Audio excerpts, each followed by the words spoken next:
आणि आजच्या मोठ्या बातम्या आपण पाहूया। मंत्रिमंडळ विस्तारामध्ये अजित पवार गटाकडे सांस्कृतिक राज्यमंत्रीपद घ्या। अजित पवार गटाच्या सांस्कृतिक विभागाचे प्रदेशाध्यक्ष बाबासाहेब पाटलांचं पत्र। अजित पवार आणि तटकरे यांच्याकडे पत्राद्वारे मागणी।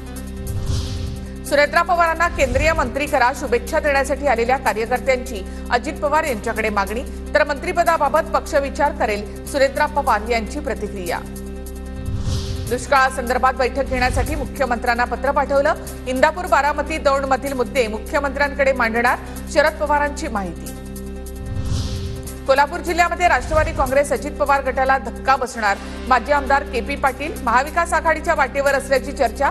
शक्तीपीठ महामार्गाच्या विरोधामधील मोर्चावेळी केपी पाटलांची सरकारवर टीका। महाविकास आघाडीसोबत जवळीक वाढली। पुण्यातील बालगंधर्व चौकामध्ये शरद पवार गटाचं आंदोलन। मुलींना मोफत शिक्षण या चंद्रकांत पाटलांच्या घोषणेचं काय झालं, शरद पवार गटाचा सवाल। मुस्लिम मतं काँग्रेसकडे गेल्यामुळे मी पडलो, वंचितच्या प्रकाश आंबेडकरांचं वक्तव्य। मुस्लिम मतं माझ्याकडे आली असती तर मी जिंकलो असतो, असाही दावा। हिंदू बांधवांनो म्हणणं आता उद्धव ठाकरेंना टोचतं का? भाजप नेते रावसाहेब दानवेंचा उद्धव ठाकरेंना खोचक सवाल। ठाकरे आता कसं बोलतील? त्यांच्या बाजूला फारुख अब्दुल्ला होते ना, दानवेंची बोचरी टीका।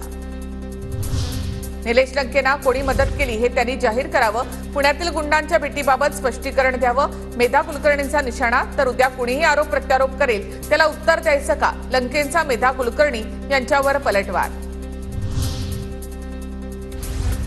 शरद पवार गटाच्या नवनिर्वाचित खासदारांची उद्या पुण्यामध्ये बैठक। विधानसभा निवडणुकीच्या पार्श्वभूमीवर शरद पवार 8 खासदारांना मार्गदर्शन करणार।